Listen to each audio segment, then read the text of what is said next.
Hey y'all, and welcome back to my channel. My name is Marissa, and I am so glad that you are going to spend some time with me in my kitchen today. On this evening, it is Saturday. Today is Sunday, and last night I was prepping my Sunday lunch meal.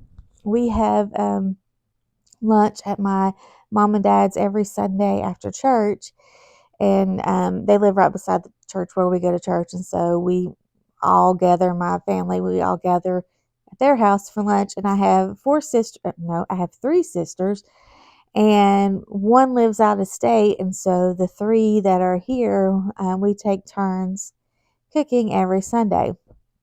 And so this Sunday was my turn to cook, and I am actually preparing my daughter-in-law's birthday lunch. We have, in my family, if you have a birthday, we take a Sunday and it's your birthday lunch and you get to pick what you want. And so this just so happened to be her Sunday for her birthday lunch, and it was my turn to cook. So I am fixing some of her favorites that she requested. One is Pap's steak, which I will go over that here in a little bit. And then she wants broccoli salad, macaroni salad. I am adding some baked potatoes and baked sweet potatoes. And then for dessert, she wants my chocolate chip cookies. So I am just getting all this prepped and stuff tonight. The meat I purchased earlier in the day and already took it to my dad for him to cut up. My dad is Pap. That's the grandkids call him Pap. And Pap has made this steak, oh my goodness, since I was a little girl. And so it just, I can remember when we were we were little kids that, we'd be excited when he make this. And then as older girls, we'd get excited, and he's made it every once in a while through the years. And now the grandkids, one of my grandkids, Kim's youngest daughter, Joella, I know that she really likes Pap steak. And so Christina likes Pap steak, and this is what she requested. So we'll get to that in a little bit, and I'll tell you about that. Right now, I am just prepping my vegetables for both the macaroni salad and the broccoli salad. And in the macaroni salad, I just use cucumbers and green pepper. It's super simple. You can add any vegetable you want. You can do zucchini, you can do onions and tomatoes. I mean, you can just load this up. It's one thing I like about a macaroni salad, actually just a pasta salad. You can throw anything you want into a pasta salad.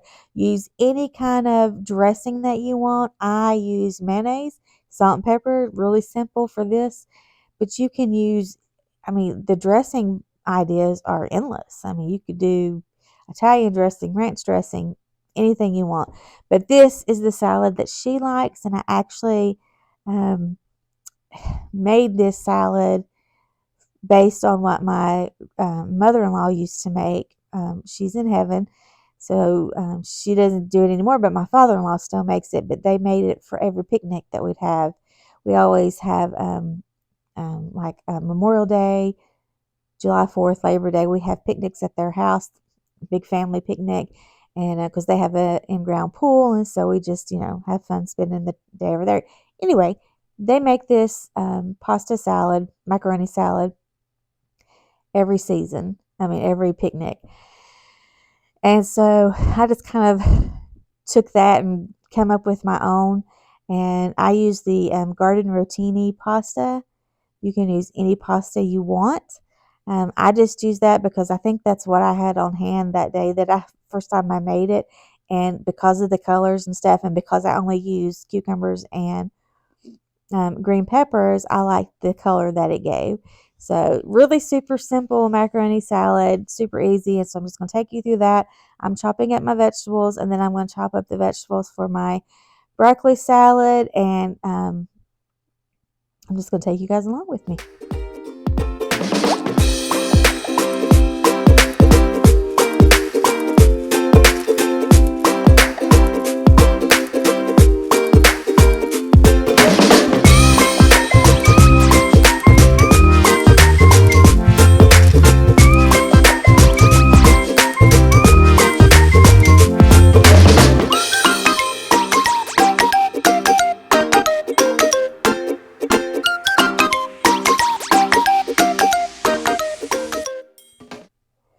Okay, now I'm just adding my pasta to the water. I'm going to add some salt to the boiling water. And this is just a Walmart brand, Great Value brand, Garden Rotini pasta. If you can't find Garden Rotini, you can use any pasta that you want. You could use spaghetti pasta if that's what you wanted, spaghetti noodles. And anything you want is good. It's hard for me to find the garden pasta right now. I just so happen to have some down in my food storage. But like I said, any pasta you want is fine.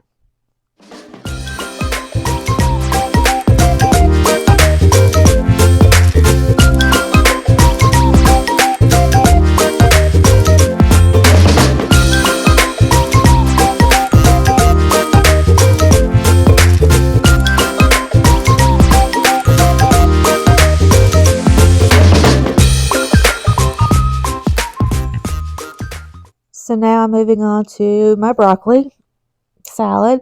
I have 2 packages of broccoli.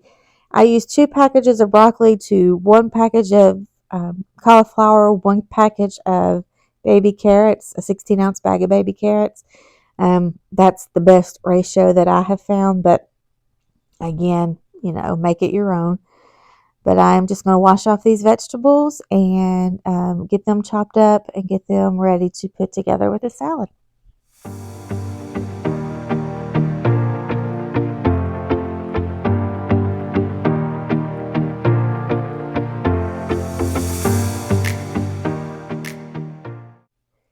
When I make the broccoli salad, I find it is easier to use a food processor, or what I'm using here is a Ninja blender. My son and daughter-in-law got this for me one Christmas, and I'm telling you, it is the best tool.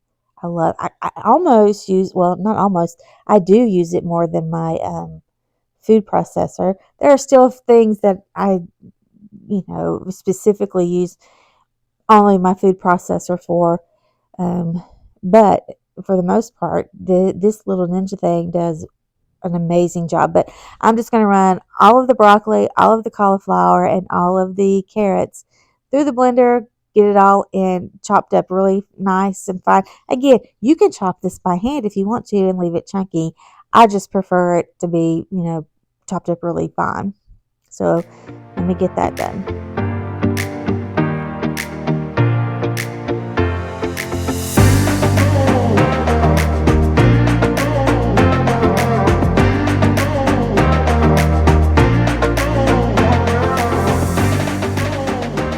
Okay, so right here, I'm kind of off the screen a little bit, but this is a cauliflower trick that I learned in my catering years that makes it so simple to do cauliflower. I used to hate to cut up cauliflower, but all you have to do is with the core on the bottom, you just bang it on the counter a few times, mashing on it as you bang on it, and the broccoli pieces will come right off the core. Those you may have to chop down a little bit. Some of them may be perfect sizes for you, but this is the quickest and easiest way for me to get the cauliflower. I don't know if I said broccoli, but to get the cauliflower off of its core. You'll see right there, see how clean? And the core and the leaves are all that's left. This is a very good kitchen hack.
I've got my counter cleaned off because the broccoli, it's very good, but it's messy, and I'm still not done with the broccoli mess. You'll see here in a minute. There's more mess to come.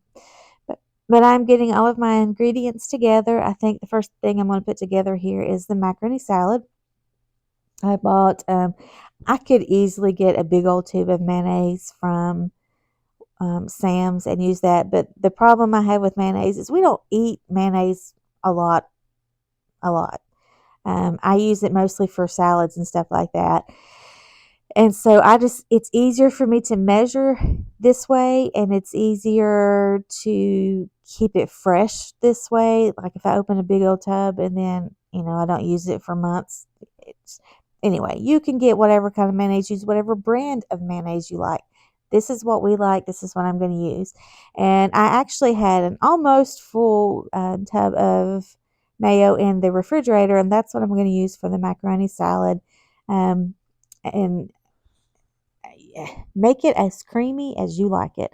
If you like a little bit, use a little bit. If you like a lot, put a lot. If you don't want to use mayonnaise at all and use like a salad dressing, that's fine too. Make this your own, but I have added salt and pepper, and I'm just adding this mayonnaise, and we like it to be, everything coated. I don't want it dry, and so I'm going to mix this up really well tonight, and then tomorrow, or well, today, I'll go ahead and tell you we've already eaten it, and it was very good. Today when I opened it, I just gave it a good quick stir to see if it needed any more mayonnaise. It didn't. It was just fine, but you do want to stir it before you serve it.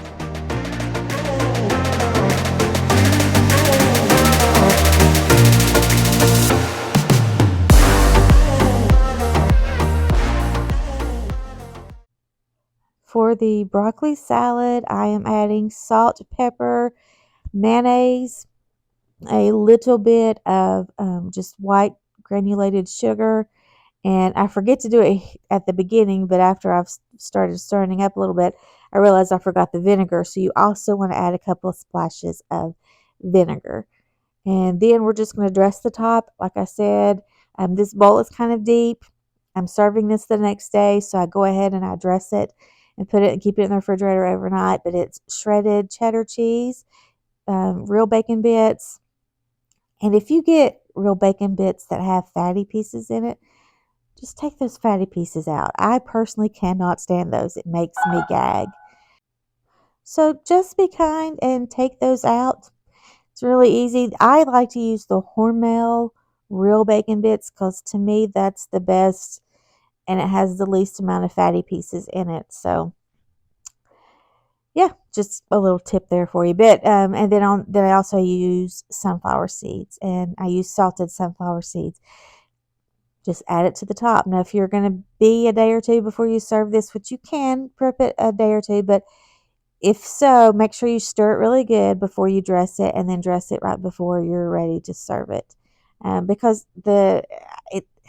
really the only purpose for that is the sunflowers will get a little soggy and soft. So, yeah, just stir it all together.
Okay, now to the dessert portion of her meal. These are my homemade chocolate chip cookies. Um, I used to keep the recipe a secret, but it's really not, it's not anything too secretive. The only thing I think that I always add to my cookies that not everybody does is pudding mix, and I just think that helps give it a chewier texture, maybe gives it a little more flavor too. But here I'm just going to add a cup of butter, and I'm using 3/4 cup of granulated sugar, 3/4 cup of brown sugar, and I'm going to mix the sugar and the butter together, get it incorporated. Then one at a time, I'm going to add 2 eggs and then a splash of vanilla. I have my homemade vanilla that I made last Christmas as gifts, and it's it just whatever vanilla you use, it doesn't matter. I just always add an extra splash to it. So I'm going to do that, and then I'm going to let that get mixed up and incorporated really well. And then while that's mixing in a separate bowl, I'm going to add 2 1/3 cup of all-purpose flour, 1 small package of vanilla instant pudding, 1 teaspoon of baking soda. I think that's it. And then I'm just going to mix all that together. And then once the wet ingredients are incorporated really, really well, I will slowly add in the flour mixture and just get it all incorporated together. And then I dump my chocolate chips in at the end of the mixing process, and then I mix it a little bit in the mixer. I don't mix it too much. I don't chop them up. I don't get them melted or anything like that. Just easier for me to do it that way. Make sure you're scraping your sides down every now and again, and uh, then it's ready. This needs to chill before you bake it in the freezer for at least 2 hours. So I will go ahead and scoop them out into scoops and then get it into the freezer. A fun fact about these cookies is in 2021, before I got sick, I was making these cookies. I did 4 dozen every Friday for a local fast food restaurant in our area. The owner of the restaurant had asked if I would do this for his employees, and so it was fun to hear the feedback on how his employees, looked forward to these cookies. And even the owner himself, he just talked about how they were the perfect consistency, a little crunchy on the outside but soft and chewy on the inside. And so things like that make me smile. I aim to please when it comes to cooking. If you guys are still with me and have watched all the way till now, leave me a cookie emoji in the comments and just say hi, because I like to see that people are watching. I'm still trying to figure out what my channel will consist of and be. I don't know if I'll stick with one thing like cleaning or one thing like cooking. I'm still trying to figure it out right now. I've got a little bit of everything, but I hope that you guys are enjoying the video so far. If so, leave me a cookie emoji and let me know.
Right now I am getting some parchment paper out on a baking sheet. I'm going to scoop these out onto the pan. I am using a 1.5 cookie scoop. If you want to make these large, you can get a couple of dozen out of this recipe if you use a 3-inch or a 3 teaspoon, I think it is, cookie scoop.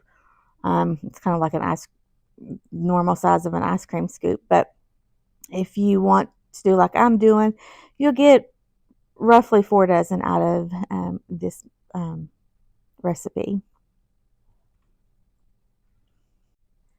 These cookies need to be in the freezer for at least 2 hours before you bake them. And trust me, that's an important step because they will expand on your sheet pan when you're cooking them. But when they're frozen, you do it right out of the freezer, they they melt into the perfect shape, I guess. But freeze them for at least 2 hours, and then you can bake it at 350. 10 to 14 minutes.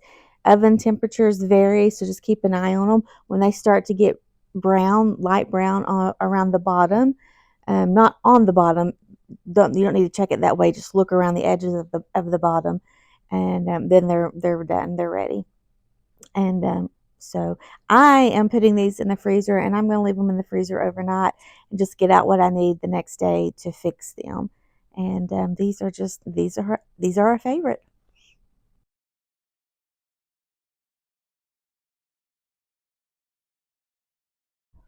And now this is Sunday. This is after church Sunday morning. My dad has started the steak, and those are the baked potatoes.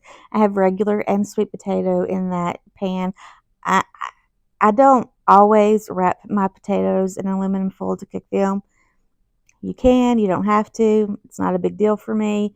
If I were doing this when I was catering, if I were doing it for catering, yes, I would do that. But I mean, this is just my family. Anyway, this is called Pap's steak. My dad used to make this for us when we were kids, and he most of the time uses cow meat, but there have been a couple of times when we were kids that he used venison, and you couldn't even tell. It was really good. But he takes, I think his preferred meat is top round sirloin. Um, but the price of meat these days is super expensive. And so when I make this, I usually will get what's on sale. And most of the time I'm getting a London broil, and I'm cutting it up into bite-sized pieces. I guess you would call them steak tips. And this one in particular was a sirloin tip roast. And he cut a lot of the fat out of it and chopped it up in bite-sized pieces. And then what he does is he doesn't marinate it overnight. I mean, he could. I don't know if he does that actually. He may do that sometimes, but I had forgot to bring him the Worcestershire sauce the night before. So he's adding it now, but it's Worcestershire, salt, pepper. I think it's onion powder and butter. And then he adds all that seasoning, and then he just lets it cook. He lets it cook down and lets the butter and the fat from the meat cook down, and you'll see it here in a minute till it's evaporated and gone. And the steak is tender. It's very flavorful. There are some brown bits on it that kind of, that flavor that's sometimes left in the pan is on the meat. And it's just something we really enjoy. You can add any kind of seasoning you want, but this is the way my dad has done it for years. And, since the grandkids have come along, we've just started calling it Pap's steak. So this is Pap's steak.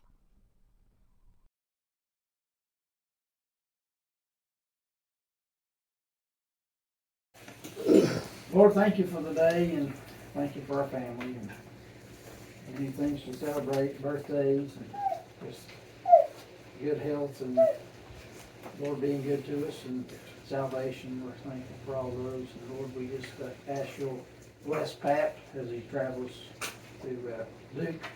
Lord, I pray put up a hedge about him, keep him safe. And we'll just bless the doctor's visit tomorrow, and whatever he's got to get done. And have him, give him travel and safety on the way back, and we'll just keep him safe. And we're thankful that we can come to you with all of our petitions and lay them at your feet. And Lord, we ask you to bless this food to the nourishment of our bodies. In Jesus' name we pray. Amen. Happy. That's your starting note right there. Ready, Carson? Happy birthday to you. Happy birthday to you. Happy birthday, Christina. Happy birthday to you. Thank you all so much for hanging out with me today in the kitchen. And if you haven't done so already, please like and subscribe, and we'll see you next time. Bye, guys.